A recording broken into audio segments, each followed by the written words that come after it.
ठीक आहे. ओके, पहा बराच ब्रेक तुम्हाला भेटला 4-5 दिवस नाही का. आणि आय होप की तुम्ही जो DPP दिला होता तोही प्रिपेअर केला असेल. आणि संडेला 4 चॅप्टरवर टेस्ट सांगितलेली आहे. Circular motion, gravitation, rotational motion आणि ऑसिलेशन. कोणाकोणाची प्रिपरेशन झाली हातवर करा बरं एकदा. 4ही chapter circular motion, gravitation, rotational motion, oscillation झाली म्हणजे एकदम एक्सलंट लेवलला तर कुणाचीच प्रिपरेशन होत नसते. झाली म्हणजे आपण केलं, करून पाहिलं, पेपर सॉल्व्ह केले वगैरे वगैरे. हातवर करा. बापरे, एवढे कमी. अमृता वाय हा 2च एवढ्या दिवसात. बरं, 2 कोणाकोणाचे झाले सर्क्युलर? कोणतेही 2 4 चॅप्टर पैकी. ओके, अजून तुमच्याकडे आजचा दिवस आणि उद्याचा दिवस आहे. ठीक आहे. आणि संडेला 4 चॅप्टरवर टेस्ट राहणार आहे. ओके, चला एकदा आपण ना अगदी थोडक्यात, चला इकडे लक्ष द्या. आता शांत झाले, मन पूर्ण लावा इकडे.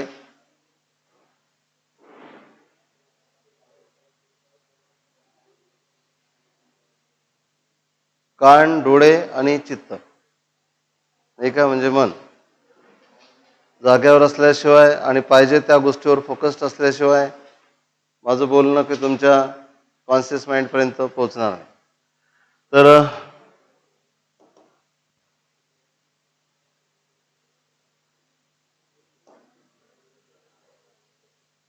कुठून सुरुवात केली होती आपण? बराच टाइम खर्च केला आपण हायड्रोडायनॅमिक्सला किंवा फ्लुइड मेकॅनिक्सला सुरुवात केली. आणि अगदी मेन पॉइंट फक्त आपण स्टडी करू. पहिल्यांदा स्टडी केलं बर्नॉलिस थेरम, तर ते नंतर आलं. पहिल्यांदा आपण स्टडी केलं hydrostatic pressure, pressure exerted by the liquid column. ते असते simply P = H ρg, hydrostatic pressure. ठीक आहे. P = H ρg. प्रेशरचे आपण काही टाईप्स पाहिले. त्यामधलं सगळ्यात महत्वाचा एक टाईप होता ॲटमॉस्फेरिक प्रेशर, जे एव्हरीवेअर प्रेझेंट असतेच असते. P0 ने आपण इंडिकेट केलं होतं. ॲटमॉस्फेरिक प्रेशर किती असते प्रत्येक ठिकाणी? 1 ॲटमॉस्फिअर. पण 1 ॲटमॉस्फिअर म्हणजे किती? यस,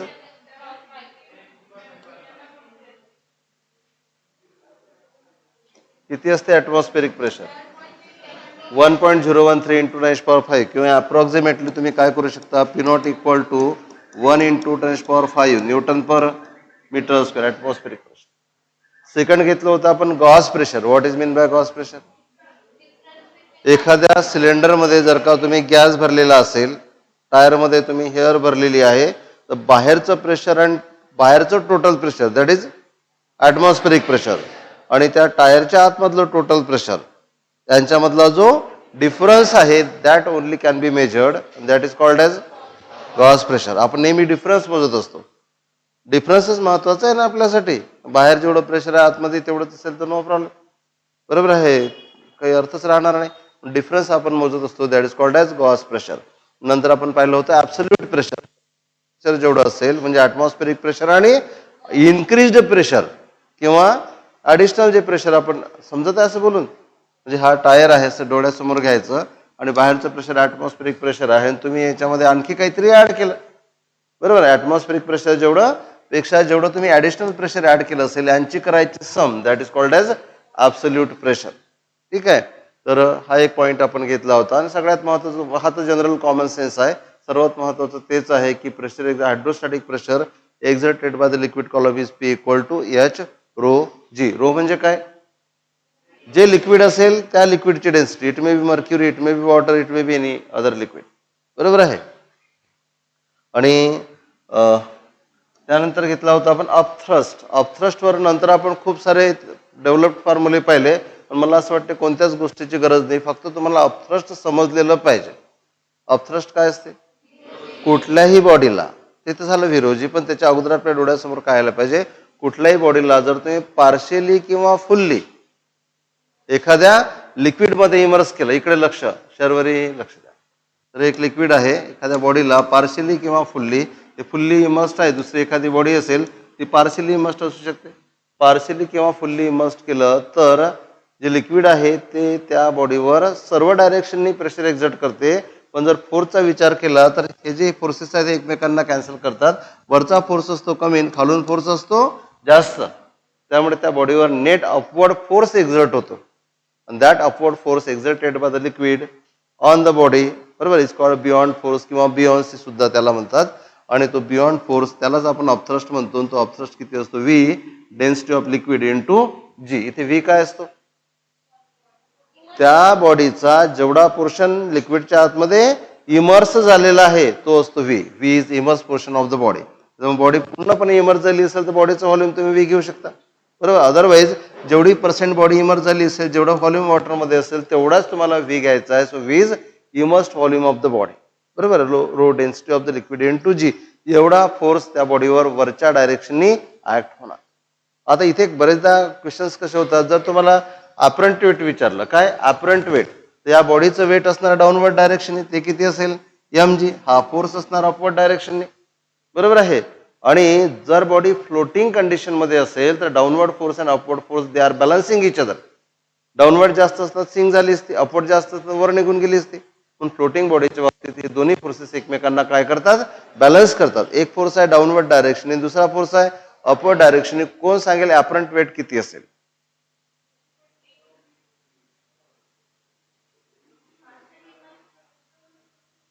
अपरंट वेट म्हणजे net weight exerted by the body, zero ना. अरे डाऊनवर्ड फोर्स जेवढा आहे अपथ्रस्ट ही तेवढाच आहे. सो अपरंट वेट किती असणार? झिरो. कोणत्याही फ्लोटिंग बॉडीसाठी अपरंट वेट काय असेल? झिरो असेल. कारण की वेट जर असतं ती बॉडी खाली खाली जात राहिली असते. पण बॉडी जर का सिंक झालेली असेल, इथे बुडाशी पडलेली आहे, बॉटमला थांबलेली आहे, अशा वेळेस मात्र apparent weight other than zero असू शकते, नॉन झिरो असू शकते. कारण की इथे वेट असेल जास्त, वेट आहे फॉर एक्झाम्पल 100 न्यूटन आणि अपथ्रस्ट जो आहे तो आहे 80 न्यूटन, आणि म्हणून नेट वेट किती झालं? 20 न्यूटन. मग सिंक झालेल्या बॉडीसाठी, सिंक म्हणजे पूर्णपणे बॉडी जर बॉटम पर्यंत पोहोचली असेल, नेट वेट अपरंट वेट जर तुम्हाला विचारलं असेल तरच तुम्ही वेट मधून अपथ्रस्ट मायनस करा. इथे अपथ्रस्ट कमी आहे म्हणून तर बॉडी खाली खाली पोहोचली. समजलं का? अपरंट वेट फ्लोटिंग बॉडीसाठी किती असते? झिरो. अपरंट वेट म्हणजे नेमकं काय समजलं का तुम्हाला? अपरंट वेट म्हणजे नेट वेट. नेट वेट म्हणजे डाऊनवर्ड वेट मधून अपवर्ड फोर्स मायनस करायचं. बॉडी जर फ्लोटिंग आहे तर जेवढं डाऊनवर्ड वेट तेवढंच अपवर्ड फोर्स. बस एवढं लॉजिक लक्षात ठेवायचं, बरोबर आहे. हे आपण पाहिलं अपथ्रस्ट मध्ये. अपथ्रस्ट म्हणजे अपथ्रस्ट इक्वल टू व्ही जी असं जर विचार केला तर मग तो जमणारच नाही. ओके, इथेच आपल्याला काम पडलं होतं कशाचं? रिलेटिव्ह डेन्सिटीचं. काय असते रिलेटिव्ह डेन्सिटी? ही जी बॉडी आहे फ्लोटिंग असेल किंवा सिंक झाली असेल, त्या बॉडीच्या डेन्सिटीला जे लिक्विड आहे, वॉटर आहे, वॉटरच्या डेन्सिटीने डिव्हाइड करायचं. That is called as relative density. त्याला स्पेसिफिक ग्रॅव्हिटी सुद्धा तुम्ही म्हणू शकता. रिलेटिव्ह डेन्सिटी किंवा स्पेसिफिक ग्रॅव्हिटी. इथे आणखी एका टर्मचं काम पडते. ती टर्म आहे इफेक्टिव्ह जी लिक्विड. कोणत्याही लिक्विडमध्ये ज्यावेळेस बॉडी तुम्ही इमर्स करता, इमॅजिन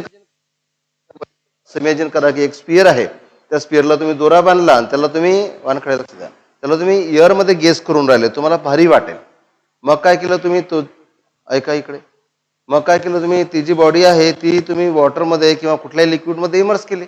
नंतर तुम्ही वेट करून पाहिलं, इमॅजिन करून राहिले तुम्ही स्पियर हेवी, त्याला दोरा बांधलेला आहे, एअरमध्ये वेट केलं, हेवी वाटला, बरोबर आहे. तो स्पियर तुम्ही कुठल्या तरी लिक्विडमध्ये इमर्स केला पूर्णपणे किंवा पार्शियल इमर्स झाला असेल, नंतर वेट पाहिलं तुम्हाला तो स्पियर हलका वाटेल, बरोबर आहे. म्हणजे वेट काय झालं?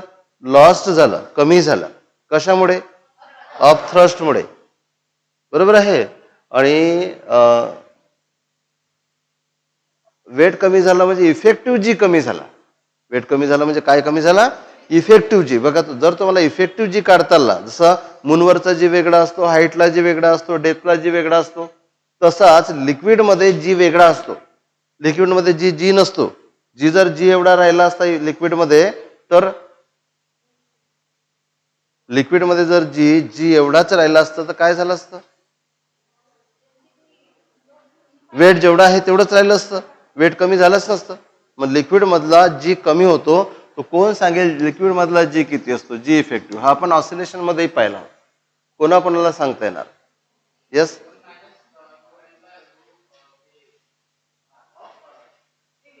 शांत शांततेने सांग. बरोबर सांग.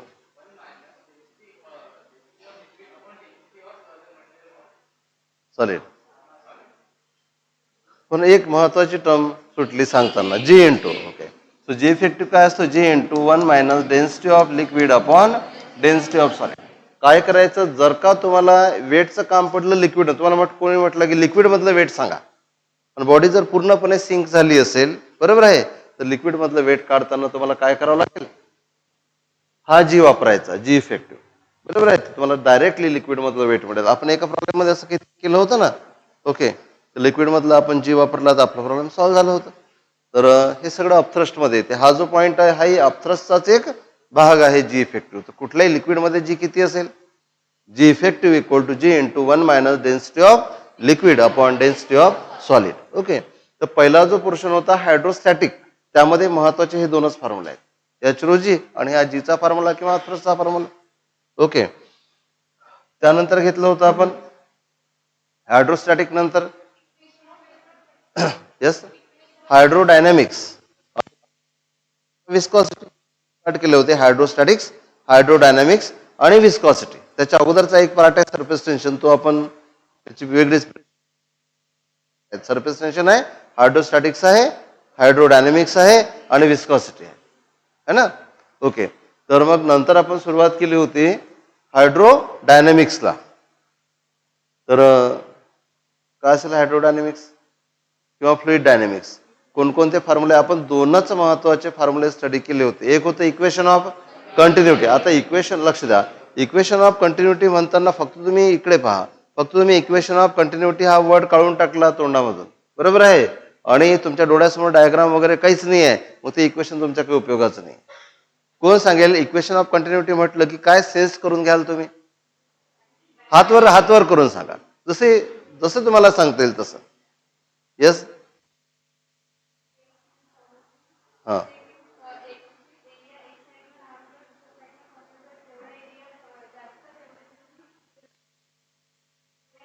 बस असं लक्षात ठेवायचं. एक ट्यूब घ्यायची, एका साईडला नॅरो असेल, दुसऱ्या ब्रॉड असेल किंवा वाईस वर्सा, बरोबर आहे.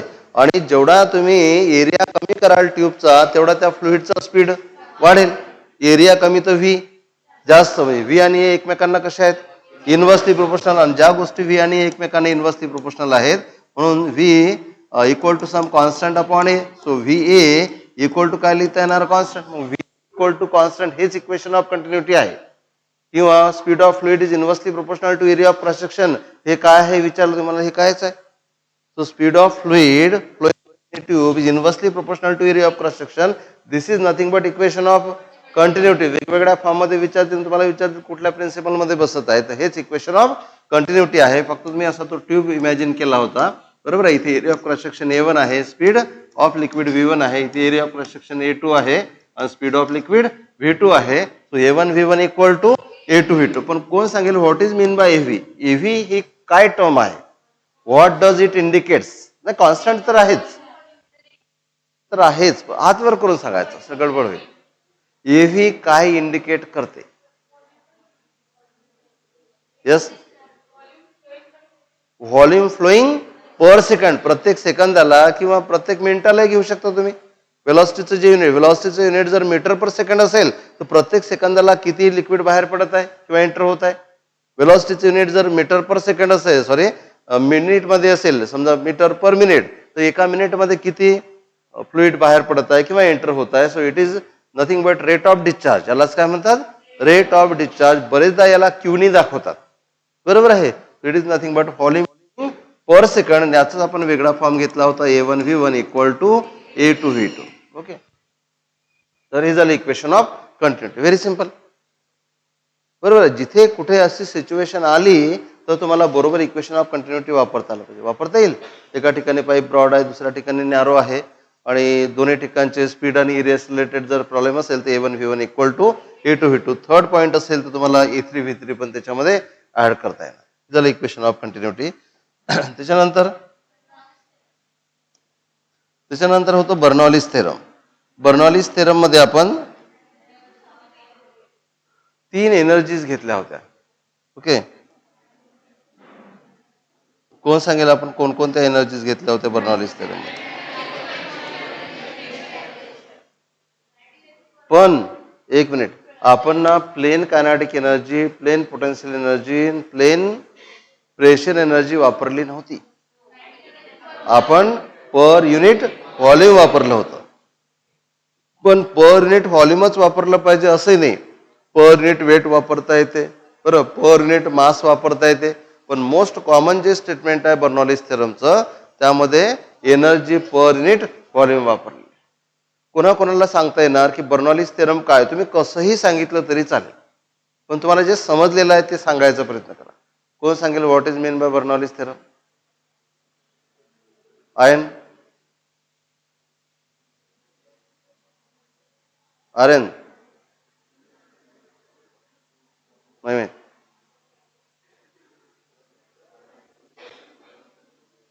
यस,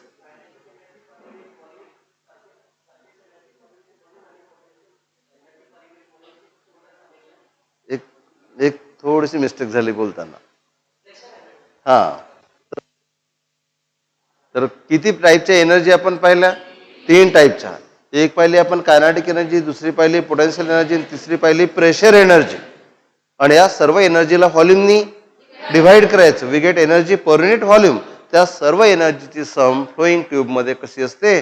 सेम असते. फक्त एक समजा ही ट्यूब आहे आणि ह्या ट्यूबमधून लिक्विड फ्लो होत असेल, वेगवेगळ्या शेपचं लिक्विड ट्यूब असेल, आणि फक्त एक लक्षात ठेवायचं की ना तर या ट्यूबमधून कुठे लिक्विड बाहेर पडत असेल, ना तर या ट्यूबमध्ये बाहेरून एंटर होत असेल.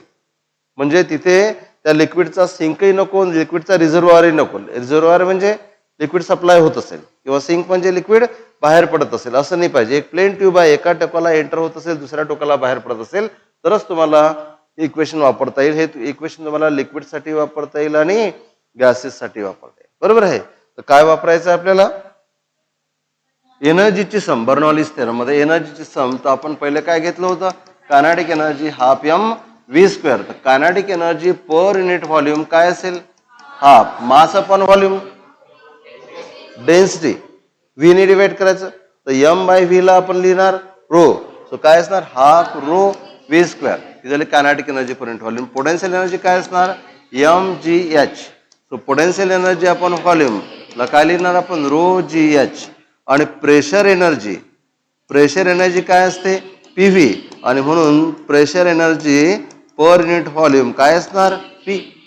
आणि या सर्व तिन्ही एनर्जीची करायची सम, दॅट रिमेन कॉन्स्टंट. म्हणून स्टेटमेंट काय असणार? Half rho v square plus rho g h plus p equal to constant.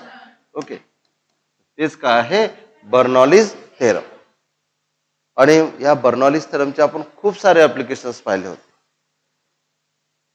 तर त्याच्या अगोदर ना माहिती आहे का, बर्नॉलिस थेरमच्या अगोदर आणखी आपण एक लॉ पाहिला होता, त्याला आपण सोडून दिलं, पास्कल्स लॉ. पास्कल्स लॉ काय होता?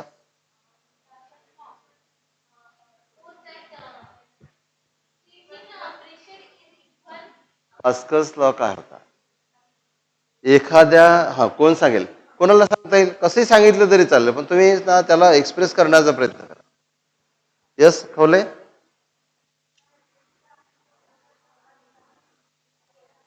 लिक्विडच्या आतमध्ये सेम हाईटला प्रेशर सर्व ठिकाणी सारखं असते बघा. वेगवेगळ्या स्टेट करता येते. जर तुम्ही ग्रॅव्हिटी इग्नोर केली, सर्व ठिकाणी प्रेशर सारखं असते. काय बोललो बघा? तर ग्रॅव्हिटी इग्नोर केली. विचार करा, समजा एक एखाद्या टँक मध्ये लिक्विड भरलेलं आहे, किंवा फ्लुइड भरलेलं आहे, गॅस भरलेला आहे, बरोबर आहे, आणि याला कॉम्प्रेस्ड केलेलं आहे. गॅस असेल किंवा एखादा आयडियल लिक्विड असेल, लिक्विड तुम्ही घेऊ शकता, लिक्विड असेल, आणि जर तुम्ही ग्रॅव्हिटी इग्नोर केली तर सर्व ठिकाणी प्रेशर सारखं असेल. इफ ग्रॅव्हिटी इज इग्नोर्ड, या पॉइंटला घ्या की या पॉइंटला घ्या की वॉलवर घ्या की वरच्या वॉलवर घ्या की खालच्या वॉलवर घ्या, सारखं असेल. If the gravity is ignored. जर ग्रॅव्हिटी इग्नोर केली नसेल तर एका लेवलला प्रेशर सेम असेल, कारण की ग्रॅव्हिटी आहे. आणि ग्रॅव्हिटीमुळे डेव्हलप होणारं प्रेशर असते P equal to h rho g. तिथे एच चा रोल येतो जी असला तर. म्हणून याला दोन प्रकारे एक्सप्रेस करता येते. ग्रॅव्हिटी जर इग्नोर केली तर सर्व ठिकाणी प्रेशर सेम असेल, आणि ग्रॅव्हिटी जर इग्नोर नाही केली तर एका लेवलला म्हणजे टॉप पासून सेम डेप्थला सर्व ठिकाणी प्रेशर सेम असणार आहे. बरोबर आहे. एका ठिकाणी तुम्ही जेवढं प्रेशर वाढवणार, दुसऱ्या सर्वच ठिकाणी प्रेशर इन्क्रीज सेम असेल. एका ठिकाणी जेवढं प्रेशर वाढवलं सर्वच ठिकाणी सारख्याच प्रमाणात प्रेशर वाढेल. बरोबर आहे. हा काय होता Pascal's law. So pressure is transmitted undiminishedly. काय बोललो मी? प्रेशर इज ट्रान्समिटेड अनडिमिनिश्डली म्हणजे एका डिमिनिश्ड होणे म्हणजे कमी कमी होत जाणे. बरोबर आहे. प्रेशरचं तसं नाही. एका पॉइंटला तुम्ही जेवढं प्रेशर एक्झर्ट कराल ते सर्व पॉइंटला अनडिमिनिश्ड कमी न होता जेवढा आहे तेवढाच ट्रान्सफर होते. इथे जर तुम्ही 100 न्यूटननी प्रेशर वाढवलं असेल, तिथे स्मॉल आउटलेट असेल तर तिथलंही प्रेशर कितीने वाढेल? 100 न्यूटननीच वाढेल. एका ठिकाणी जेवढं प्रेशर बदलणार बाकी सर्व ठिकाणी तेवढाच बदल ऑब्झर्व होईल. That is Pascal's law. समजलं का? स्टेटमेंट जरी वेगवेगळे आहेत तरी आपल्याला आपल्या सोयीचं मिनिंग काढता आलं पाहिजे. आणि पास्कल्स लॉचं एक सगळ्यात महत्वाचं अप्लिकेशन आपण पाहिलं होतं. कोण सांगेल? Most important application of most important म्हणजे आपल्याला जे प्रॉब्लेम्स विचारतात त्यासाठी मोस्ट इम्पॉर्टंट हायड्रॉलिक लिफ्ट. आठवते? आणि हायड्रॉलिक लिफ्ट म्हटलं की ना तुम्हाला आणखी काही गोष्टी आठवल्या पाहिजे. नाही बघा तुम्ही ना विदाऊट डायग्राम तर काही बोलूच नका. म्हणजे तुमच्या डोळ्यासमोर ना काहीतरी मेकॅनिझम काहीतरी डायग्राम काहीतरी इमॅजिन तुम्हाला करता आलं पाहिजे. नंतर तुम्हाला बोलता येणार. पहा मी तुम्हाला डायग्राम काढून दाखवतो. इथे बघा एका ठिकाणी लहान कॉलम आहे दुसऱ्या ठिकाणी मोठा कॉलम आहे लिक्विड कॉलम. आणि इथे एक प्रेशर अप्लाय केलं तुम्ही. इथला फोर्स आहे F1 आणि या पिस्टनचा एरिया आहे A1. आतमध्ये काय भरलेलं आहे? अनकॉम्प्रेसेबल इनकॉम्प्रेसेबल लिक्विड भरलेलं आहे. मग इथला प्रेशर किती आहे? फोर्स F1 आहे एरिया A1 आहे. इथे अप्लाय झालेला प्रेशर P1 बरोबर काय असणार? F1/A1. पण हे प्रेशर डाऊनवर्ड डायरेक्शन आहे. सॉरी हा फोर्स डाऊनवर्ड डायरेक्शन. आणि हे लिक्विड जर खाली कॉम्प्रेस केला तर इथे लिक्विड जो फोर्स एक्झर्ट करेल तो अपवर्ड डायरेक्शनने असेल. हा फोर्स आहे F2 हा एरिया आहे A2. त्यामुळे इथलं प्रेशर P2 बरोबर काय लिहिता येणार तुम्हाला? F2/A2.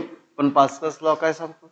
एका ठिकाणी जेवढा प्रेशर मध्ये चेंज झाला असेल सर्व ठिकाणी सेम असेल. इथला प्रेशर मधला चेंज किंवा अप्लाइड प्रेशर किती आहे? F1/A1. तर इथलंही प्रेशर किती असलं पाहिजे? F2/A2 सेम असेल. पहिल्या एवढंच.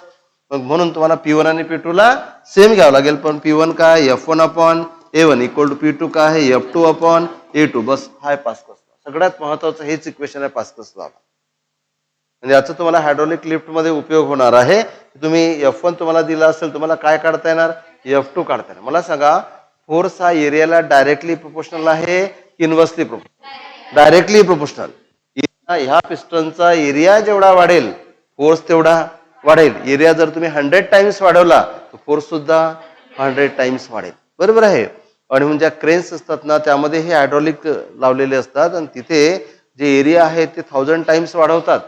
1000 टाइम्स वाढवलं तर जेवढा फोर्स अप्लाय केला त्याच्या 1000 टाइम्स फोर्स इकडे तुम्हाला एखाद्या ऑब्जेक्टला लिफ्ट अप करण्यासाठी वापरता येणार. म्हणून एखादा लहानसा मुलगाही खूप मोठ्या ऑब्जेक्टला काय करू शकतो? लिफ्ट अप करू शकतो बाय युझिंग हायड्रॉलिक लिफ्ट. ठीक आहे. फक्त ना कधी एरिया डायरेक्टली दिलेला नसेल. मग जनरली पिस्टन जे असतात ते सर्क्युलर असतात. सर्क्युलर पिस्टनचा जर रेडियस दिलेली असेल मग पहिल्या पिस्टनची समजा रेडियस R1 असेल. पहिल्या पिस्टनची रेडियस R1 आहे. दुसरा जो पिस्टन आहे याची रेडियस R2 आहे किंवा याची रेडियस पहिल्याची जी आहे ती स्मॉल r आहे.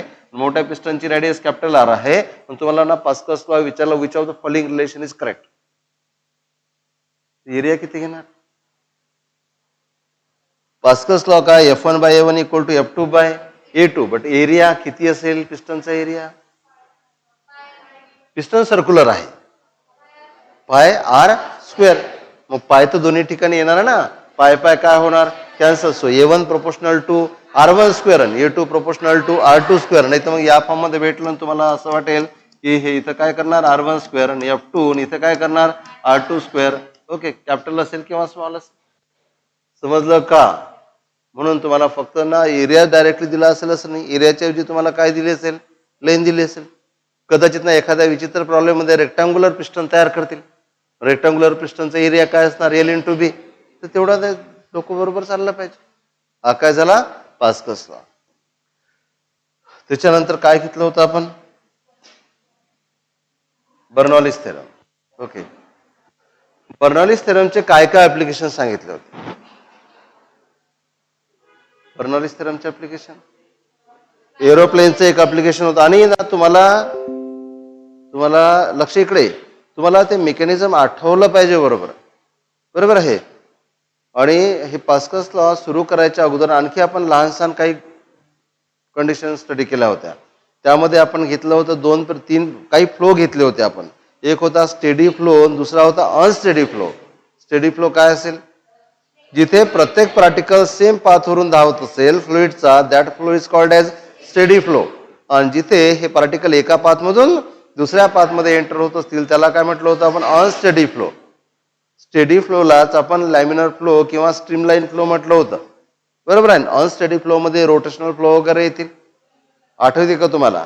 आणि बर्नॉलीज थेरम तेव्हाच लागू पडते जेव्हा फ्लो स्टेडी असेल, नाही तर मग ती गोष्ट इक्वेशन ऑफ कंटिन्युटी सुद्धा आयडियल फ्लुइडसाठी लागू पडते. आयडियल फ्लुइड कशाला म्हणतात? ज्या फ्लुइड मधले सर्व पार्टिकल स्ट्रीमलाईन उभे करत असतील, लॅमिनर फ्लो उभे होत असेल, तर त्याच फ्लुइडला काय म्हणतात? Ideal fluid. ते अनकम्प्रेसिबल असलं पाहिजे, बरोबर आहे. आणि नॉन व्हिस्कस असलं पाहिजे. अनकम्प्रेसिबल, नॉन व्हिस्कस आणि फ्लो जो आहे तो स्टेडी फ्लो असला पाहिजे, तर आयडियल फ्लुइड असेल. आणि आयडियल फ्लुइडलाच इक्वेशन ऑफ कंटिन्युटी लागू पडते, बरोबर आहे. इक्वेशन ऑफ कंटिन्युटी तर स्ट्रिक्टली आयडियल फ्लुइडलाच लागू पडते. फ्लुइड जर आयडियल नसेल तर इक्वेशन ऑफ कंटिन्युटी लागू पडत नाही. एकदाच बर्नॉलीज थेरम काही ठिकाणी वापरता येईल, कळलं का? Okay. So equation of continuity is obeyed by only ideal fluid. Ideal fluid जे असेल तेच इक्वेशन ऑफ कंटिन्युटी ओबे करेल. आयडियल म्हणजे अनकॉम्प्रेशनल असेल, विस्कॉसिटी 0 असेल, फ्लुइड फ्लो जो आहे तो स्टेडी असेल, तर अशा फ्लुइडला तुम्ही काय म्हणता? आयडियल फ्लुइड, बरोबर आहे. So equation of continuity is obeyed by only ideal fluid. तर इथलं एक एक्झाम्पल सांगितलं होतं की लिफ्टिंग ऑफ द एरोप्लेन. कोण सांगेल तुम्हाला? समजा जर कोणी विचारलं how the aeroplane is lifted up, तुम्ही काय सांगाल? ते सांगता तर आलं पाहिजे ना. तुम्ही एक लक्षात घ्या. इकडे पहा माझ्याकडे पहा. तुम्ही ज्यावेळेस क्लासमधून जाताना तुम्ही ते वाचताना त्यावेळेस तुम्ही त्याला ना सेंटेन्स वाईज लक्षात ठेवायचा प्रयत्न नका करू. तुम्ही त्याचे ज्या डायग्राम्स वाचत असताना, ज्या डायग्राम, जे व्हिडिओज आपल्या डोक्यामध्ये तयार होतात ना, तुम्ही त्यावर फोकस करा. तुम्ही जर सेंटेन्सवर फोकस कराल तर तुम्ही डेव्हलपच नाही होणार, बरोबर आहे. तर म्हणून आपण एरोडायनामिक्स घेताना तर त्या एरोप्लेनचा आपण शेप काढला होता व्यवस्थित अशा तऱ्हेचा, बरोबर आहे. आणि ज्यावेळेस हे एरोप्लेन समोर धावेल म्हणजे ते टायर्स लावलेले असतात त्यामुळे धावते. समोर धावत असताना ह्या ज्या एअर जी आहे अशी क्रॉस होणार. मला सांगा, एअरचा क्राऊड कुठे जास्त दाखवणार? बॉटमला की टॉपला? एअरचा क्राऊड म्हणजे स्ट्रीमलाईन. आणि स्ट्रीमलाईन जिथे जास्त वेलॉसिटी तिथे जास्त, स्ट्रीमलाईन जिथे कमी वेलॉसिटी तिथे कमी. कदाचित ना असंही विचारतील, पहा इकडे हा एरिया प्रशिक्षण दाखवलेला सारखाच, याच्यामध्ये ना किती स्ट्रीमलाईन काढल्या मी? 1 2 3 3 4 5 6 काढल्या, बरोबर आहे. याच्यामध्ये काढल्या 4. तुम्हाला म्हटलं असेल की कुठे स्पीड जास्त आहे? जिथे स्ट्रीमलाईन जास्त तिथे स्पीड जास्त, जिथे स्ट्रीमलाईन कमी तिथे स्पीड कमी. लहान लहान गोष्टी आहेत, माहिती पाहिजेत. एरोप्लेन ज्यावेळेस धावते, बरोबर आहे, रनवेवर धावतेच म्हणून आपण, उडतानाही तोच कंडिशन असेल, पण त्यावेळेस स्ट्रीमलाईन कुठे जास्त दाखवायची आणि कुठे कमी? मी काढलं म्हणून टॉपला स्ट्रीमलाईन जास्त तर स्पीड जास्त. आणि जिथे स्पीड जास्त असेल तिथे प्रेशर कमी असेल. वरचं प्रेशर कमी आणि खाली प्रेशर जास्त आहे, बरोबर आहे. खालचं प्रेशर याला वर ढकलण्याचा प्रयत्न करेल, वरचं प्रेशर याला खाली ढकलण्याचा प्रयत्न करेल. पण खालचं प्रेशर जास्त आहे त्यामुळे प्लेन काय होते? लिफ्टअप होते, बरोबर आहे. समजलं का? मग एरोडायनेमिक्स या प्रिन्सिपलवर वर्क करते. कुठले हेलिकॉप्टर असो की एरोप्लेन असो, ते जर वर उडत असेल तर वर उडत असेल म्हणजे नेमकं काय होऊन राहिलं? त्याच्या वेटला कुठला तरी फोर्स बॅलन्स करून राहिला. सगळ्यात महत्वाचं काय, ते एअरमध्ये राहायला पाहिजे ना. एअरमध्ये प्लेन केव्हा राहील? कुठलंही ऑब्जेक्ट, इकडे लक्ष, कुठलंही ऑब्जेक्ट एअरमध्ये केव्हा उडेल? जेव्हा त्याच्या वेटला कुठला तरी फोर्स बॅलन्स करेल. वेट तर एरोप्लेन किती हेवी आहे, त्याचं वेट, बरोबर, कित्येक टन त्याचं वेट असेल. वेट आहे डाऊनवर्ड, पण तरी ते एअरमधून जात आहे, याचा अर्थ वेटला कोणीतरी बॅलन्स करत आहे. मग वेटला कोण बॅलन्स करेल? अपथ्रस्ट असतो, कारण एअरमध्ये अपथ्रस्ट असतो, पण तो निग्लिजिबली स्मॉल असतो, बरोबर आहे. तर काय बॅलन्स करत असेल? Pressure difference. वरून जे आहे ते प्रेशर कमी असते आणि खालून प्रेशर जास्त असते. तो प्रेशर डिफरन्स किती असतो त्या लक्ष द्या, त्या प्रेशर डिफरन्स वरून काढता येणार तुम्हाला प्रेशर मधला डिफरन्स, वरचा आणि खालचा. प्रेशर मधला डिफरन्स आहे डेल्टा पी. तुम्हाला प्रेशर मधला डिफरन्स काढता येईल का? बर्नॉलीज थेरम वापरायचं, इथे वापरायचं आणि इथे वापरायचं. तुम्हाला काय काढता येणार? प्रेशर मधला डिफरन्स काढता येणार. आणि प्रेशर मधला डिफरन्सला काय लिहिणार? Force into area. बरोबर आहे ना? प्रेशर म्हणजे काय असेल? Force. Force force upon area. So force बरोबर काय असणार? Change in pressure multiplied by area. तुम्हाला म्हणतील की त्या एरोप्लेनचं ना प्रेशर डिफरन्स काढायला विचारतील. मला सांगा आता हा जो फोर्स आहे, हा फोर्स कोणाला बॅलन्स करत आहे? कारण वेट mg एरोप्लेनचं वेट कसं आहे? Downward direction. हा फोर्स कसा आहे? Upward direction. पण प्लेन स्थिर एका लेवलला धावत आहे, याचा तर force is balance by weight. म्हणजे जिथे फोर्स आहे तिथे काय करणार तुम्ही? Weight equal to delta p into n. तुम्हाला जर म्हटलं असेल की डेल्टा पी प्रेशर डिफरन्स काढा, तुम्हाला काढता येणार. जर तुम्हाला प्रेशर डिफरन्स माहिती असेल तुम्हाला वेट काढता येणार. समजलं का?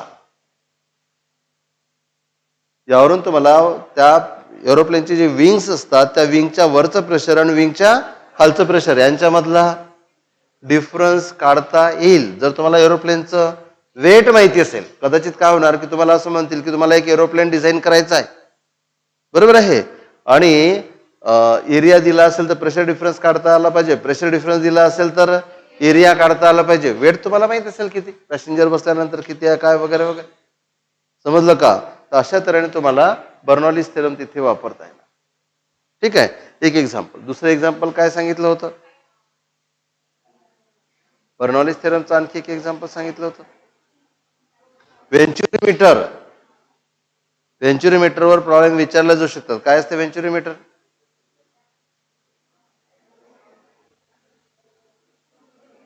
तुम्ही इक्वेशन लक्षात ठेवून जमणारच नाही.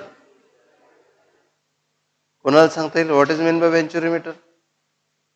आणि हे थिरीज लक्षात नाही राहिले तुम्हाला नाही प्रॉब्लेम नाही जमणार बरं तुम्हाला. व्हेंच्युरीमीटर म्हटलं की ना काही डायग्राम्स डोळ्यासमोर राहायला पाहिजे. मयंक तुम्ही होते का व्हेंच्युरीमीटर घेतलं त्यावेळेस?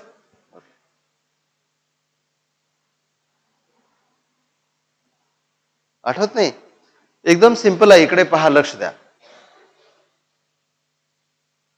एका साईडला आपण ब्रॉड ट्यूब घेतली होती, नंतर ती ट्यूब आपण नॅरो केली होती, पुन्हा त्या ट्यूबला तुम्ही ब्रॉड करू शकता किंवा नॅरोच राहू देऊ शकता.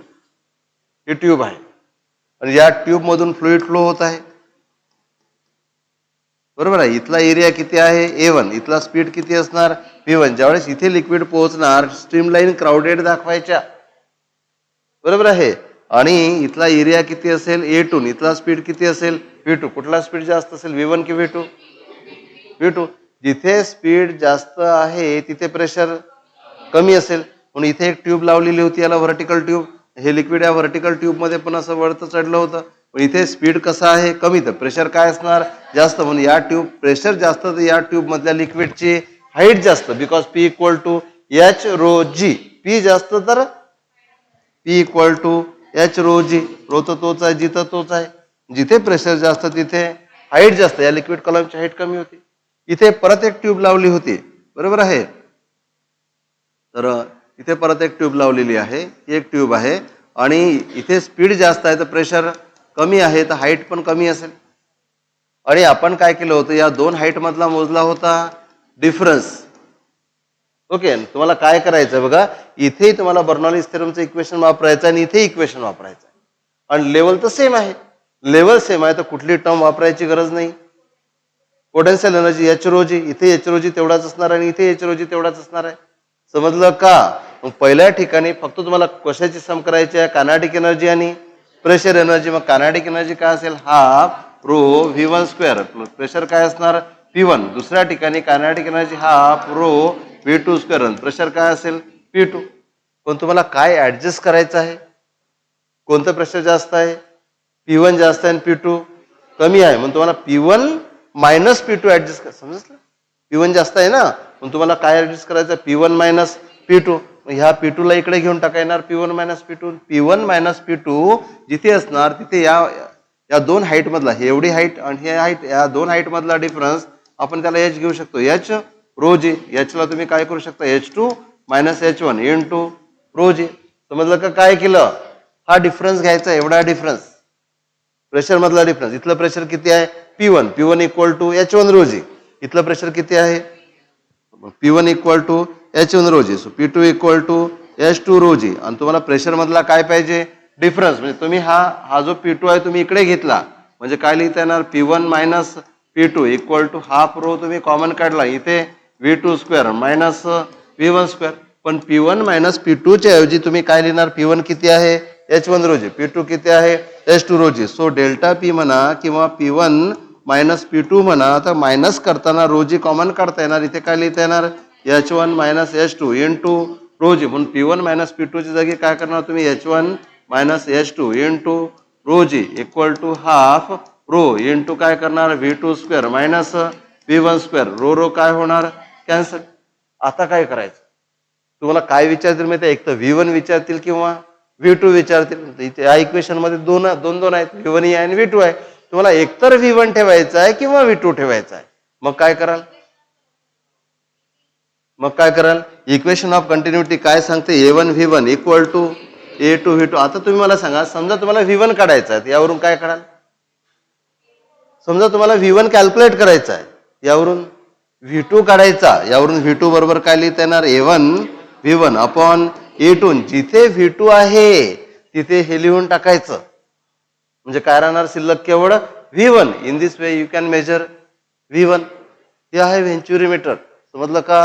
आणि असंच्या असं डोक्यात असेल तर तुम्हाला खूप चांगल्या तऱ्हेने प्रॉब्लेम सोडवता येते. समजलं का काय आहे व्हेंच्युरीमीटर म्हटलं, टेन्शन घ्यायची गरज नाही. व्हेंच्युरीमीटर म्हटलं की काय, एक ट्यूब आहे, एका साईडला ब्रॉड आहे दुसऱ्या साईडला नॅरो आहे. यामधून काय फ्लो होत आहे, फ्लुइड फ्लो होत आहे, बरोबर आहे. आणि फ्लो कसा आहे, स्टेडी फ्लो आहे. जिथे एरिया जास्त आहे तिथे स्पीड कमी आहे, जिथे एरिया कमी झाला तिथे स्पीड वाढला. जिथे स्पीड जास्त तिथे प्रेशर कमी, जिथे स्पीड जास्त तिथे प्रेशर कमी असेल, आणि जिथे स्पीड कमी तिथे प्रेशर जास्त. इथं क्लिअर झालं ना आता, pressure is inversely proportional to speed.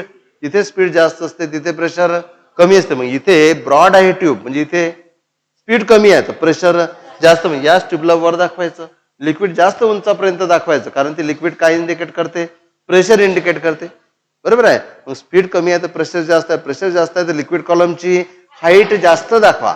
इथे नॅरो झाली ट्यूब नॅरो झाली तर स्पीड वाढला तर प्रेशर कमी झालं, प्रेशर कमी झालं तर लिक्विड कॉलमची हाईट कमी दाखवा. बस ही झाली डायग्राम. डायग्राम शिवाय तर पॉसिबलच नाही. हे काय डोक्यात ठेवण्यात काय उपयोग आहे याला, बरोबर आहे ना. आता वापरायचं काय आहे, बर्नॉलिस थेरम. पण सेम हाईट आहे तर हाईटवाली टर्म घ्यायची. जर याची हाईट वेगळी असती आणि या कॉलमची हाईट वेगळी असती, तुम्हाला हाईटवाली टर्म घ्यावी लागली असती. ती हाईट तुम्हाला ग्राउंड पासून मोजावी लागली असती. हाईट सेम आहे तर हाईटवाली टर्म घ्यायची गरज नाही. तुम्हाला फक्त कोणत्या दोन एनर्जीची सम करावं लागणार, कायनेटिक एनर्जी आणि प्रेशर एनर्जी. मग kinetic energy half rho V1 square. इथली प्रेशर एनर्जी काय आहे P1, प्रेशर एनर्जी करंट वाले. या पॉइंटला kinetic energy half rho V2 square, pressure energy किती आहे P2. आता तुम्हाला काय काढता येऊ शकते P1 मायनस P2, कारण ही हाईट तुम्हाला माहिती आहे. हाईट किती आहे, लक्ष इकडे इकडे. मग ना पेपर आला काहीच नाही. हाईट पहिल्या कॉलमची हाईट किती आहे H1, तर या हाईटने एक्झर्ट केलेलं प्रेशर काय असेल P1. किती असेल P1 equal to H1 rho g. Similarly इथली हाईट किती आहे H2. हे तर समजलं ना, काय आहे रेषा रांगोळी, काय आहे ट्यूब मधलं लिक्विड आहे, बरोबर. काचेची ट्यूब असेल जेणेकरून त्या लिक्विडची हाईट तुम्हाला मोजता येणार. ही हाईट किती आहे H2, तर प्रेशर किती असेल P2 equal to H2 rho जी. म्हणून आपण काय करायचं ठरवलं, तो P2 तिकडे जो होता त्याला इकडे घेतलं, काय तयार झालं P1 मायनस P2. इथे जर तुम्ही P1 मायनस P2 केलं त्याला तुम्ही डेल्टा P म्हणू शकता. तर काय लिहिताना H1 minus H2 into rho जी. म्हणून P1 मायनस P2 जागी H1 minus H2 into rho g. Rho काय झाला कॅन्सल, बरोबर आहे. आणि आपलं एम काय होतं माहित नाही, काय होतं, एक तर V1 काढणे किंवा V2 काढणे, काही पण विचारला जाऊ शकते. आता वापरायचं equation of continuity. Equation of continuity काय सांगते, A1 V1 equal to A2 V2. जर तुम्हाला V1 काढायचा असेल तर या इक्वेशन वरून V2 काढायचा आणि तो V2 च्या जागी ठेवायचा. मग या इक्वेशन मध्ये आता V2 राहणार नाही, त्या इक्वेशन मध्ये काय राहील V1. जर तुम्हाला V2 काढायचा असेल तर तुम्ही या इक्वेशन वरून V1 काढा. V1 आणि तो V1च्या जागी जे मिळते ते लिहून ठेवा. तुम्हाला इक्वेशन मध्ये फक्त V2 राहील. कळलं? पण व्हेंच्युरोमीटरच्या सहाय्याने तुम्हाला त्या फ्लुइडचा स्पीड काढता येईल, V1 काढता येईल किंवा V2 काढता येईल. जरा व्हेंच्युरोमीटर. ओके. त्याच्यानंतरचं ऍप्लिकेशन काय होतं? यस. नाही, त्याच्या अगोदर आपण एक सगळ्यात महत्वाचं ऍप्लिकेशन पाहिलं होतं. तर टँक मध्ये लिक्विड भरलं होतं. इकडे पहा, टँक मध्ये लिक्विड भरलं होतं. काय यार, टँक मध्ये लिक्विड भरलेलं आहे इतक्या हाईट पर्यंत. आता या लक्ष द्या इकडे, या टँकला काय भरलेलं आहे? इकडे टँक मध्ये काय भरलेलं आहे? फ्लुइड भरलेलं आहे, वॉटर भरलेलं आहे. आता काय केलं, तुमच्याकडे एक बंदूक दिलेली आहे, तुम्हाला म्हटलं की याला फायर करा. तुम्ही इथे होल तयार केलं, इथे तयार झालं होल. म्हणजे बंदूक लावली तर असं नाही तयार होणार, नडी वगैरे समोर होल तयार झालं. त्या होल मधून आता ते फ्लुइड बाहेर पडणार आणि या फ्लुइडचा काढायचा आहे स्पीड. कोण सांगेल काय शॉर्टकट फॉर्म्युला सांगितला फ्लुइडचा speed? Potential energy is converted into kinetic energy. पण ते ऍक्च्युअली तसं नाही आहे ते. बरोबर, लक्ष द्या. तुम्ही फ्लुइडचा स्पीड काढताना फक्त हे जे होल आहे हे टॉप पासून किती डेप्थला आहे एवढं लक्षात घ्यायचं.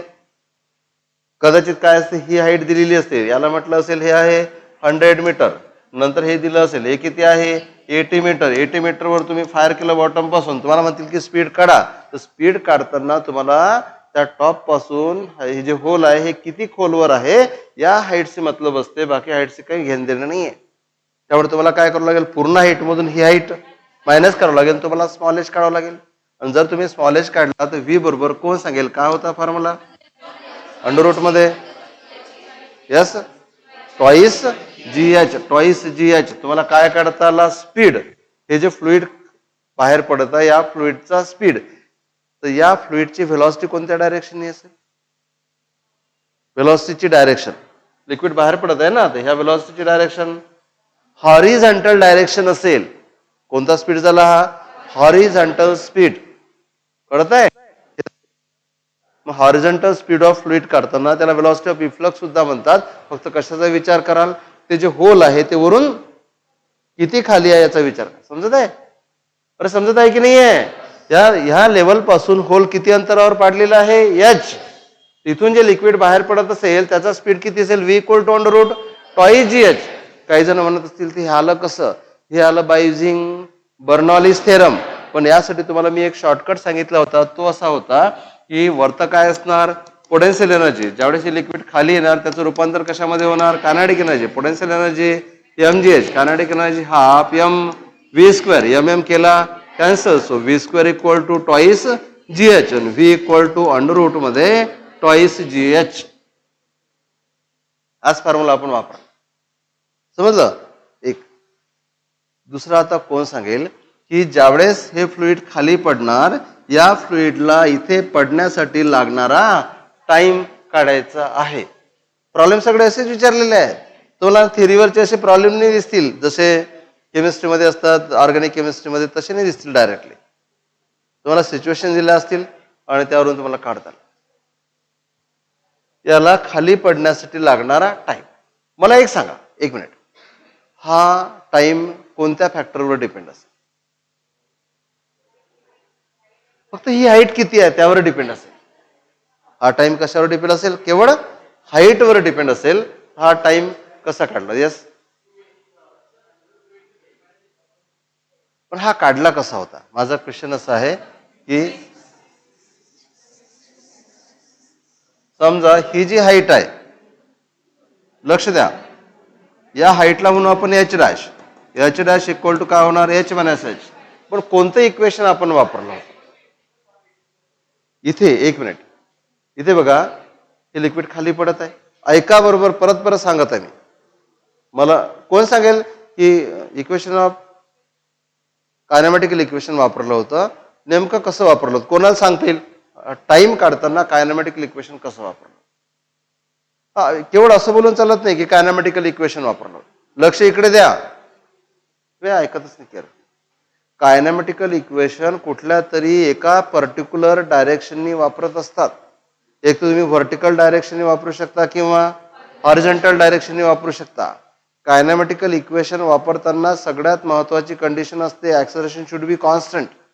ऍक्सलरेशन जर कॉन्स्टंट असेल तरच कायनॅमेटिकल इक्वेशन वापरता येत असते. जर ऍक्सलरेशनच बदलत असेल तर कायनॅमेटिकल इक्वेशन वापरता येत नाही. कोण सांगेल हॉरिझॉन्टल डायरेक्शनचं ऍक्सलरेशन किती आहे? लिक्विड बाहेर पडत आहे ना असं टँक मधून इथून, हे लिक्विड ज्यावेळेस बाहेर पडत आहे, कोण सांगेल what is the acceleration in horizontal direction? अरे हेच तर बेस आहे. हे समजल्याशिवाय ना फिजिक्स चांगल्या तऱ्हेने समजणार. मला सांगा, अरे हॉरिझॉन्टल डायरेक्शन कुठला फोर्स आहे का? No force no acceleration. म्हणजे ऍक्सलरेशन किती आहे? 0. हॉरिझॉन्टल डायरेक्शन ऍक्सलरेशन 0 आहे. ऍक्सलरेशन 0 आहे म्हणजे कॉन्स्टंट आहे. तुम्हाला हॉरिझॉन्टल डायरेक्शननी कायनॅमेटिकल इक्वेशन वापरता येईल. कारण काय कायनॅमेटिकल इक्वेशन वापरण्यासाठी कंडिशन काय असते? Acceleration should be constant. 0 आहे म्हणजे कॉन्स्टंट आहे. कोण सांगेल लिक्विड ज्या वेळेस खाली पडत आहे कोणतं ऍक्सलरेशन आहे? खाली पडणाऱ्या बॉडीवर कोणतं ऍक्सलरेशन असते? Acceleration due to gravity. So every freely falling body experiences the acceleration due to gravity. आणि ऍक्सलरेशन ड्यू टू ग्रॅव्हिटी सुद्धा कॉन्स्टंट आहे. बरोबर आहे. मला एक इथे सांगा की ही ज्यावेळेस बॉडी खाली पडायला सुरुवात होईल, what is the initial speed in downward direction? 0. हे समजलं पाहिजे. Initial speed in downward direction त्याला आपण म्हणू UX, YX. तुम्ही वाय पण म्हणू शकता. तर हॉरिझॉन्टल साठी एक्स म्हटलं UY किती असणार? 0. पण तुम्हाला काय काढायचं आहे? टाइम काढायचा आहे. मग ज्यावेळेस हे फ्लुइड इथपर्यंत पडेल, बरोबर आहे, इथे हे स्ट्राईक झालं, तुम्हाला जर डिस्प्लेसमेंट विचारलं तर काय सांगणार? इनिशियल पोझिशन आणि फायनल पोझिशन हे डिस्प्लेसमेंट? नो. या केसमध्ये डिस्प्लेसमेंटही व्हर्टिकलच घ्यावं लागेल. सुरुवातीला इथे पार्टिकल्स होते, नंतर ते इथे पडले. डिस्प्लेसमेंट म्हणजे हे घ्यावं लागेल, ज्याला तुम्ही कशाने दाखवलेलं आहे? H-S. ते काय असणार? डिस्प्लेसमेंट. पहा किती लहान पॉईंट आहेत. नाही तुम्ही आपण डिस्प्लेसमेंटला आतापर्यंत म्हणत आलो it is the straight line distance between initial point and final point. मग हा झाला इनिशियल पॉईंट आणि हा झाला फायनल पॉईंट. हे झालं straight line distance. This is displacement. This is not displacement in this case. जर तुम्ही व्हेलॉसिटी व्हर्टिकल डायरेक्शनने घेऊन राहिले, डिस्प्लेसमेंट ही व्हर्टिकल डायरेक्शननीच घ्या. व्हर्टिकल डिस्प्लेसमेंट, इथला पार्टिकल इथे येऊन पडला ग्राउंडला, हे झालं व्हर्टिकल डिस्प्लेसमेंट. किती? यस, किती लहान पॉईंट आहेत आणि तुम्ही ह्या गोष्टीला एकदम निग्लेक्ट केलेला आहे. बरोबर आहे. व्हर्टिकल डिस्प्लेसमेंट झालं. यस, बरोबर आहे. ऍक्सलरेशन आहे जी, तर आपण काय घेत असतो? S equal to UT plus half AT². AT² काय करायचं? GT². पण इनिशियल स्पीड किती आहे? 0. आणि S ला काय लिहू शकतो तुम्ही? H-H half G into T². So T² बरोबर काय लिहिताना? Twice H-H upon G. So T equal to काय लिहिताना? Under twice H-H upon G. तुम्ही फॉर्म्युला किती पाठ करा, अशी सिच्युएशन येते की तुमचा फॉर्म्युला तुमच्या कामातच नाही पडत, तुमचं लॉजिक तुमच्या कामात पडेल. काय वापरलं? कायनॅमेटिकल इक्वेशन वापरलं. इनिशियल स्पीड जो आहे तो किती घेतला? तुम्हाला टाइम काढता आला. समजलं का? एवढा टाइम लागेल या लिक्विडला खाली पडायला. बरोबर आहे. हा जो टाइम आहे हा फक्त या हाईटवर डिपेंड आहे. ग्राउंड पासून ते होल किती अंतरावर आहे त्यावर डिपेंड आहे. ओके. नंतर विचारलं जाते हे लिक्विड किती अंतरावर जाऊन पडेल, त्यालाच तुम्ही काय म्हणू शकता? रेंज. किती अंतरावर जाऊन, हे कसं काढायचं? कोण सांगेल? हे डिस्टन्स विचारलं ना. हॉरिझॉन्टल डिस्टन्स बरोबर काय असते? Velocity into time. कोणती व्हेलॉसिटी? Horizontal velocity. आणि हॉरिझॉन्टल व्हेलॉसिटी कधी कमी होणार नाही, जेवढी आहे तेवढीच राहील. कारण व्हर्टिकल डायरेक्शननी जी व्हेलॉसिटी आहे दॅट गो ऑन इन्क्रीजिंग. बरोबर आहे. पण हॉरिझॉन्टल डायरेक्शनने कुठलंच ऍक्सलरेशन नाही, त्यामुळे हॉरिझॉन्टल डायरेक्शनने कुठलाच फोर्स नाही, त्यामुळे हॉरिझॉन्टल व्हेलॉसिटी जेवढी आहे तेवढीच राहील. किती असेल हॉरिझॉन्टल व्हेलॉसिटी? अंडर रूट मध्ये ट्वाइस GH. आणि याला काय करायचं? या टाइमनी मल्टिप्लाय करायचं. तुम्हाला काय मिळेल? डिस्टन्स किंवा रेंज मिळेल. म्हणून ही रेंज काढताना तुम्ही काय करू शकता? जर तुम्हाला रेंज काढायची असेल तर horizontal velocity multiplied by time. आताच तुम्ही हॉरिझॉन्टल व्हेलॉसिटी काढली, किती मिळाली? Twice H-H upon G. हा झाला टाइम. इंटू हॉरिझॉन्टल व्हेलॉसिटी किती होती? V equal to under root twice GH. G काय झाला? कॅन्सल. सो R काढताना 2 आणि 2, एक 2 बाहेर काढला, इथे काय लिहिता येणार? H-H into H. हा झाला R रेंज. आणि R मॅक्सिमम केव्हा असतो? जेव्हा हे जे होल आहे ते सेंटरला असते, होल सेंटरला असते म्हणजे एच बरोबर किती असतो, h/2. त्यावेळेस रेंज काय असते, मॅक्सिमम. आता जे तुम्हाला सांगितलं हेही समजलेलं पाहिजे तर प्रॉब्लेम सोडवता येतील बेस्ड ऑन बर्नॉलीज थेरम. वाटते प्रॉब्लेम बर्नॉलीज थेरम वरचे आहेत आणि त्या प्रॉब्लेम मध्ये बर्नॉलीज थेरम तुम्हाला कुठेच दिसणार नाही. बर्नॉलीज थेरम म्हटलं की तुम्ही हाफ रो व्ही स्क्वेअर वगैरे वगैरे कडे जाणार, पण तिथे तुम्हाला ऑब्झर्व नाही होणार. कारण की आपण हे जे काढलं ना हे आपण बर्नॉलीज थेरम वरून काढलं. हे काढतानाच फक्त बर्नॉलीज थेरमचा उपयोग आहे, बाकी कुठे बर्नॉलीज थेरम तुम्हाला ऑब्झर्व होणार नाही. ऑब्झर्व होतील फक्त कायनेमॅटिकल इक्वेशन्स. समजलं का? लक्षात राहील. तर नंतरचं पेज तुम्हाला काय काय लक्षात ठेवायचं आहे. इथे स्पीड किती अंडर रूट मध्ये ट्वाइस GH. बॉटमला ज्यावेळेस स्ट्राईक होणार लागणारा टाइम किती 2 × अंडर रूट h-h. आणि जर का तुम्हाला ओके अपॉन जी, जर का तुम्हाला रेंज काढायला सांगितली तर रेंज म्हणजे काय असणार, हॉरिझॉन्टल व्हेलॉसिटी इंटू टाइम. त्यामुळे रेंज वेगळी पाठ करायची गरज नाही. हॉरिझॉन्टल व्हेलॉसिटी माहिती आहे, टाइम माहिती आहे, जी कॅन्सल होणार. ही झाली रेंज. रेंज मॅक्सिमम केव्हा असेल, जेव्हा h = किती असेल h/2. ह्याच क्वेश्चन मध्ये तुम्हाला मी एक होमवर्क दिलं होतं. काय दिलं होतं माहित आहे, जर या टँक मध्ये इथे लिक्विड भरलेलं असणार, इथे लिक्विड भरलेलं आहे आणि हाईट h आहे, स्मॉल h असेल कॅपिटल H असेल व्हॉट इट मे बी, अगदी बॉटमला होल आहे, तर या टँकला एम्प्टी व्हायला किती टाइम लागेल. What is the time taken by the tank to get empty.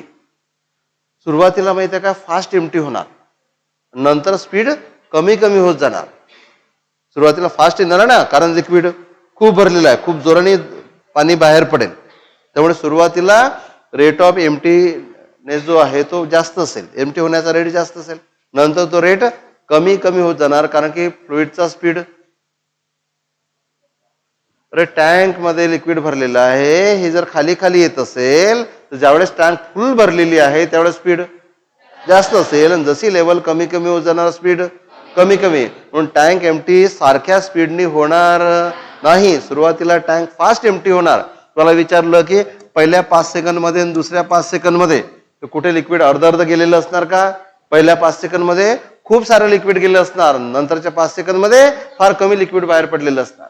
समजलं का. पुन्हा जो रेट ऑफ आउटफ्लो आहे तो सारखा नसेल. तुम्हाला विचारतील तुम्हाला काय दिलं असेल, इथला एरिया दिला असेल A1, इथला एरिया दिला असेल A2. तुम्हाला विचारतील की या टँकला खाली व्हायला किती टाइम लागेल. होमवर्क दिलं होतं, कोणी केलं? तुम्हाला वाटलं तर कुठेही शोधा, गुगलवर शोधा, बुक्समध्ये शोधा आणि या टँकला खाली व्हायला किती टाइम लागेल हे शोधा. कोणी शोधलं विसरलेच नाही का, करून नाही पाहिलं ना. लक्ष ठेवा, आता आज करून पाहायचं. फोनवर अर्ध बोलल्याबरोबर तयार येऊन जाते. म्हणजे तुम्ही स्वतःहून शोधाल ते तुमच्या जास्त वेळपर्यंत लक्षात राहील. काय शोधायचं आहे, time taken bye emptied the tank filled with the liquid of height h वगैरे वगैरे असं काही टाकलं की येऊन जातं. हे मी तुमच्यावर सोडतो. हे झालं होतं. त्यानंतर काय घेतलं होतं, त्याच्यानंतर घेतलं होतं आपण विस्कॉसिटी. आणि विस्कॉसिटी मध्ये आपण लॅमिनर फ्लो कन्सिडर केला होता. आणि विस्कॉसिटी फार सिंपल आहे. पहा, विस्कॉसिटी मध्ये 3 पॉइंट आपण घेतले होते. लक्ष द्या इकडे बोर्डवर, इकडे पहा बोर्डवर. काहींना ना कॉमेडीज वाटत आहे.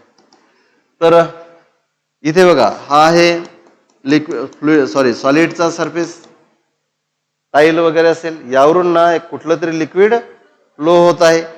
लिक्विड जे फ्लो होणार ते फ्लो होणार in the form of layers. जो खालचा लेअर आहे तो इथं चिटकलेला असेल, त्याचा स्पीड किती असणार 0. जसे जसे तुम्ही वरचे लेअर कन्सिडर करणार त्याचा स्पीड काय होत जाणार, वाढत वाढत जाणार. सर्वात जास्त स्पीड कुठल्या लेअरचा असणार, जो अगदी टॉपला आहे त्या लेअरचा स्पीड सर्वात जास्त असेल. विस्कॉसिटी समजण्यासाठी कुठले तरी 2 लेअर घ्या. या पहिल्या लेअरचा स्पीड जर तुम्ही V घेतला तर याचा स्पीड असणार V प्लस डेल्टा V. म्हणजे कितीनी स्पीड वाढला, डेल्टा V नी स्पीड वाढला. म्हणजे V1 घेतला V, V2 घेतला V plus delta V. Change in speed किती झाला, डेल्टा V. समजत आहे व्हॉट इज डेल्टा V. हे जे लेयर्स मध्ये लिक्विड धावत आहेत, कुठले तरी 2 लेअर घेतले, 2 लेअरच्या स्पीड मधला डिफरन्स किती आहे डेल्टा व्ही, खालच्या लेअरचा स्पीड कमी असेल आणि वरच्या लेअरचा स्पीड जास्त असेल. So what is the difference in speed? अरे याचा स्पीड किती आहे? व्ही. वरच्या लेअरचा स्पीड किती आहे? V plus delta V. कितीने जास्त आहे? डेल्टा व्हीने.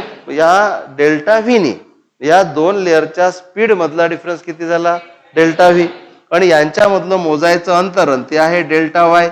कुणी डेल्टा वाय दाखवेल, कुणी डेल्टा एक्स दाखवेल, कुणी डेल्टा एच दाखवेल. आणि आपण एक टर्म घेतली होती that is called velocity velocity gradient. Velocity gradient. Velocity कुठलाही ग्रेडियंट काय असतो? Temperature gradient, change in temperature upon distance. Potential gradient, change in potential upon distance. Kinetic energy gradient, change in kinetic energy upon distance. Resistance gradient, change in resistance upon distance. कुठल्याही gradient मध्ये एखाद्या quantity मधल्या चेंजला डिस्टन्सने divide केलेलं असते. Velocity gradient म्हणजे velocity मधला change. या दोन लेअरच्या व्हेलॉसिटी मधला चेंज किती आहे? डीव्ही. आणि यांच्यामधलं अंतर किती आहे? Delta y. यालाच काय म्हणतात? Velocity gradient. पण हे लेअर्स ज्यावेळेस एकमेकांवरून घसरतील त्यावेळेस खालचा लेअर वरच्या लेअरच्या घसरण्याला अपोज करेल. त्या दोन लेअर्स मध्ये काय डेव्हलप झाले असेल? एक प्रकारचं फ्रिक्शन डेव्हलप झालेलं असेल. त्या फ्रिक्शनलाच आपण काय म्हणतो? विस्कॉसिटी. बरोबर आहे. तो जो फोर्स आहे अपोज करणारा force, that force is called as viscous force. त्या फोर्सला काय म्हणतो आपण? Viscous force. म्हणून हा इथे आपल्याला काढायचा आहे विस्कस फोर्स. आणि विस्कस फोर्स दोन फॅक्टरला डायरेक्टली प्रोपोर्शनल सांगितला होता. पहिला होता जे दोन लेअर्स आहेत त्यांचा एरिया आणि दुसरा होता व्हेलॉसिटी ग्रेडियंट. बरोबर आहे. So this viscous force is directly proportional to this two quantities, area and velocity gradient. Viscous force समजलं ना? एक लेअर दुसऱ्या लेअरच्या मोशनला काय करत आहे? अपोज करत आहे. That force, opposing force is called viscous force. आणि तो दाखवला आपण एफने इक्वल टू ए इंटू, इथे काय करता येणार तुम्हाला? Delta V by delta y. कोणी कोणी याला असे लिहू शकते F A into D V by D x. कोणी डी एक्स लिहिणार, कोणी याला डी वाय लिहिणार. हा काय झाला?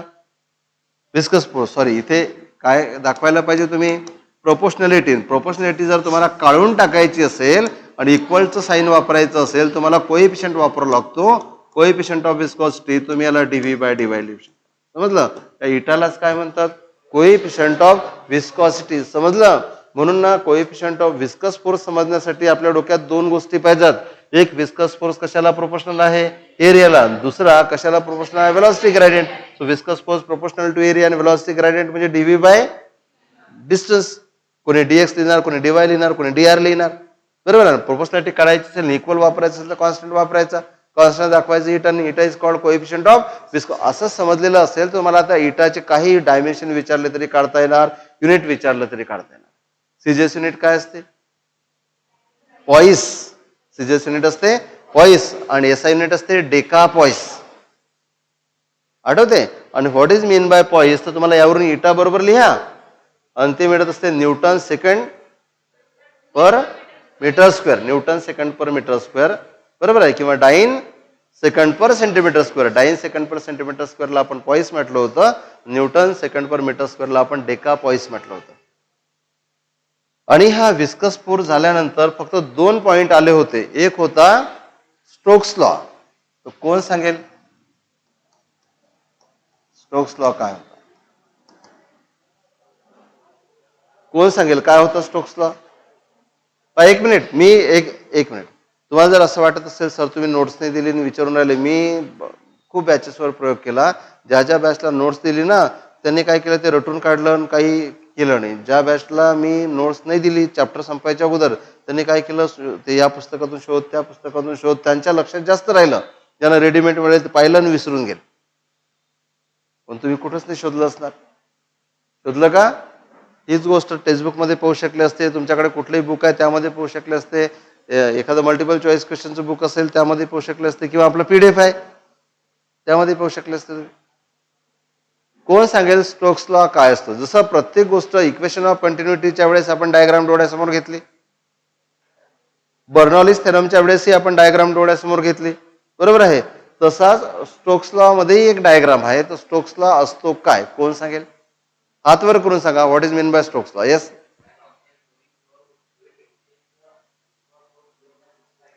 Very good. बस एवढं जरी सांगितलं ना, हे जे सांगितलं ना, हे बेस्ट स्टार्टिंग आहे. त्याने काय इमेजिन केलं माहिती आहे तुम्हाला? काही जण तर गोष्टीच करून राहिले. एक लिक्विड आहे, एखाद्या हौदामध्ये असेल, टँकमध्ये असेल, ओशनमध्ये असेल, ट्यूबमध्ये असेल, सिलेंडरमध्ये असेल, टेस्ट ट्यूबमध्ये असेल. हा आहे लिक्विड कॉलम. या लिक्विड कॉलम मधून एक ऑब्जेक्ट सोडून दिलं. स्पेशली ते कुठलं ऑब्जेक्ट आहे? स्पियर आहे. ज्या स्पियरची डेन्सिटी लिक्विडच्या डेन्सिटीपेक्षा जास्त असेल आणि हा स्पियर ज्यावेळेस तुम्ही सोडून देणार त्यावेळेस हा स्पियर बुडत राहणार. बरोबर आहे. जसा स्पियर खाली जाणार ते लिक्विडच्या लेयर्सला दूर करून तो खाली जाणार. मग ते लिक्विडचे लेयर्स त्या स्पियरच्या खाली पडण्याला अपोज करतील. म्हणजे त्या स्पियरवर अपथ्रस्ट नाही, अपथ्रस्ट हा डेन्सिटीमुळे असणारा असतो, तर त्यावर विस्कस फोर्स एक्झर्ट करतील. विस्कस फोर्सची डायरेक्शन कोणती असते? जिकडे ऑब्जेक्ट धावते त्याच्या अपोजिट. तुम्ही मोटरसायकल चालवता, तुमच्यावर विस्कस फोर्स असतो एअरचा. बरोबर आहे.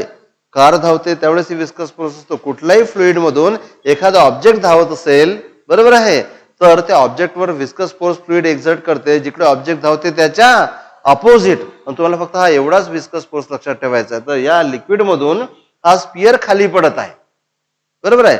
खाली पडताना तो लिक्विडच्या लेयर्सला दूर करून खाली जात आहे. म्हणून लिक्विड त्याच्या मोशनला काय करते? अपोज करते. म्हणजे त्यावर काय एक्झर्ट करते? फोर्स एक्झर्ट करते. मी अपवर्ड म्हणजे अपवर्ड डायरेक्शन. नेहमी अपथ्रस्ट नसतो की वर अंगठा केला की अपथ्रस्ट. बरोबर आहे. या फोर्सला तुम्ही काय म्हटलं होतं? Viscous force. आणि फक्त हा फोर्स असतो किती हे तुम्हाला सांगायचं आहे. हा डायरेक्ट फॉर्म्युला आहे. यस, माहिती आहे? 6 पाय इटा आरव्ही. 6 पाय इटा आरव्ही. What is V? ज्या इन्स्टंटला तुम्ही त्याला ऑब्झर्व करत असाल त्या इन्स्टंटची त्या स्पियरची वेलॉसिटी. बरोबर आहे.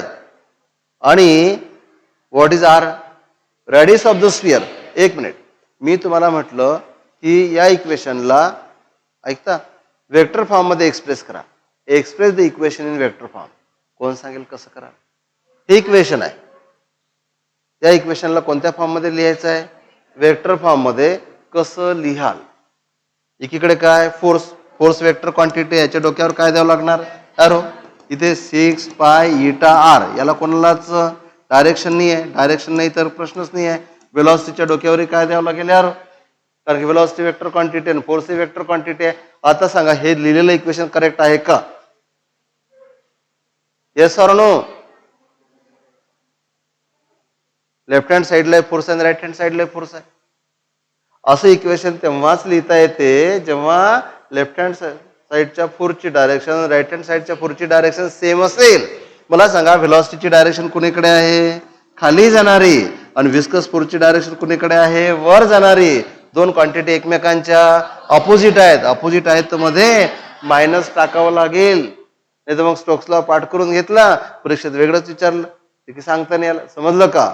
स्टोक्स लॉ जर तुम्हाला वेक्टर फॉर्म मध्ये लिहायचा असेल, वेक्टर फॉर्म मध्ये लिहिणे म्हणजे इक्वेशनच्या दोन्ही साईडला वेक्टर असतात आणि दोन्ही वेक्टर जर एकाच डायरेक्शननी असतील तर पॉझिटिव्ह साईन असते. पण दोन वेक्टर म्हणजे लेफ्ट हँड साईडचा वेक्टर आणि राईट हँड साईडचा वेक्टर हे जर एकमेकांच्या अपोजिट डायरेक्शननी असतील तर निगेटिव्ह साईन असते. एक दुसरं एक असते की जर फोर्सेस असतील तर फोर्स अट्रॅक्टिव्ह असेल तर निगेटिव्ह साईन, फोर्स रिपल्सिव्ह असेल तर पॉझिटिव्ह साईन. इथे तसं काही करायचं गरज नाही. Attractive repulsive.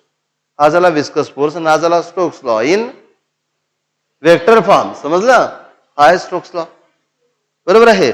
आणि लास्ट एक पॉइंट घेतला होता तो होता टर्मिनल व्हेलॉसिटी. काय होता? Terminal velocity. What is mean by terminal velocity? कोण सांगेल? 2 मिनिट आहेत फक्त आपल्याकडे. टर्मिनल व्हेलॉसिटी काय असेल? कोण सांगेल? What is mean by terminal velocity? Pandey सांगा.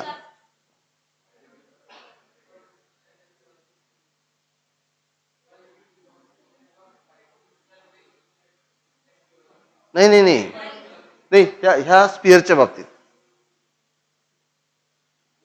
हा स्पियर जसा खाली खाली येत राहणार, हा स्पियर जसा खाली येत राहणार, डाऊनवर्ड डायरेक्शनने दोन फोर्सेस आहेत. 2 की 1? एकच फोर्स आहे डाऊनवर्ड डायरेक्शनने. कुठला? वेट. बरोबर आहे. अपवर्ड डायरेक्शनने 2 फोर्सेस आहेत. एक आहे विस्कस फोर्स आणि दुसरा आहे अपथ्रस्ट. इथे घेतला विस्कस फोर्स आणि प्लस काय घेतला? अपथ्रस्ट. समजलं का? बस एवढं समजलं पाहिजे. आणि ज्यावेळेस बघा इथले कोणते फोर्सेस कॉन्स्टंट आहेत, वेट कॉन्स्टंट आहे, ऑप्थरस सुद्धा कॉन्स्टंट आहे. कुठला फोर्स बदलतो, विस्कस फोर्स बदलतो, because it depends upon velocity. ज्यावेळेस तुम्ही अगदी सुरुवातीला सोडून देणार स्पिअर त्यावेळेस वेलॉसिटी कमी असेल, विस्कस फोर्स कमी असेल. जसा स्पिअर खाली खाली जाणार speed go on increasing, so viscous force go on increasing. तो सुरुवातीला बॅलन्स नसेल, सुरुवातीला वेट जास्त असेल आणि राईट हँड साईडचे फोर्स कमी असतील. आणि जसा तो स्पिअर खाली खाली पडत जाणार त्याचा स्पीड वाढत वाढत जाणार, विस्कस फोर्स वाढत वाढत जाणार. एक स्टेज अशी येणार की upward forces and downward forces balance each other. Net force काय होणार, net force zero. Net force zero तर ऍक्सेलरेशन झिरो, आणि ऍक्सेलरेशन जर झिरो असेल तर स्पीड वाढणार नाही. मग जिथे स्पीड थांबला आता म्हणजे पहिल्यांदा स्पीअर सोडून देणार तुम्ही, स्पीड गो ऑन इन्क्रीजिंग, तो वाढतच जाणार असं नाही होणार. एका स्टेजला काय होणार, डाऊनवर्ड फोर्सेस आणि upward forces balance each other. Force balance झाला, जोपर्यंत फोर्स आहे तोपर्यंत स्पीड वाढेल. आता जर का फोर्सेस बॅलन्स झाले तर स्पीड वाढणार नाही, कारण स्पीड वाढण्यासाठी ऍक्सेलरेशन पाहिजे. मग ऍक्सेलरेशनच नाही आहे. ऍक्सेलरेशन का नाही आहे? अरे समजलं, किती फोर्सेस आहेत, 3 फोर्सेस आहेत, वेट डाऊनवर्ड, विस्कस फोर्स आणि अपथ्रस्ट अपवर्ड. कोणते 2 फोर्सेस कॉन्स्टंट आहेत, वेट आणि अपथ्रस्ट कॉन्स्टंट आहेत. कोणता वाढत वाढत चालला, विस्कस फोर्स वाढत चालला. एका स्टेजला एक पर्टिक्युलर स्पीड अटेन झाला, एका स्टेजला ते अपवर्ड आणि डाऊनवर्ड का होतील, बॅलन्स होतील. तर नेट फोर्स किती होणार, नेट फोर्स झिरो तर ऍक्सेलरेशन झिरो. ऍक्सेलरेशन झिरो तर स्पीड वाढेल का, नंतरचा जो जर्नी आहे या स्पिअरचा तो कॉन्स्टंट स्पीडने होईल. That is called as terminal velocity. So maximum velocity attend by the sphere falling through the liquid, बरोबर आहे, इज कॉल्ड टर्मिनल वेलॉसिटी. समजलं का? मग टर्मिनल वेलॉसिटी काढली कशी होती, वेटला काय लिहिलं होतं, mg, बरोबर आहे. वेटला तुम्ही काय लिहू शकता, mg. विस्कस फोर्स काय असतो, 6 पाय इटा आर व्ही. अपथ्रस्ट काय असतो, v, density of liquid into g. आणि या मासला लिहिलं होतं आपण volume into density of the solid. आणि तुम्हाला टर्मिनल वेलॉसिटीचा फॉर्म्युला मिळाला होता, कोण सांगेल? Yes, 2/9 into r²g upon eta. इथे density of solid minus density of liquid ही आहे टर्मिनल वेलॉसिटी. म्हणून स्टोक्स लॉ वेगळा लक्षात पाहिजे, विस्कस फोर्स वेगळा लक्षात पाहिजे, टर्मिनल वेलॉसिटी वेगळी लक्षात पाहिजे. समजलं? इथे चॅप्टर एंड झाला होता. हे एंटायर चॅप्टरची रिव्हिजन झाली. कळलं का? बापरे, नाही काही जास्त नाही आहे. पुढे पुढे एवढे ट्रिमेंडस चॅप्टर्स आहेत. मग तुम्ही हे चांगले प्रिपेअर करायला जमेल. उद्या शनिवार आहे, तुम्हाला जो डीपीपी 2 दिलेला आहे तुम्ही पूर्ण सॉल्व्ह करा, आज करून पहा जेवढे जमतील तेवढे. डीपीपी 2 मधल्या डिफिकल्टीज आपण घेऊ. संडेला 4 चॅप्टरवर टेस्ट राहील, ठीक आहे, आणि पुढे आपण कंटिन्यू करू. चला ठीक आहे, थँक्यू.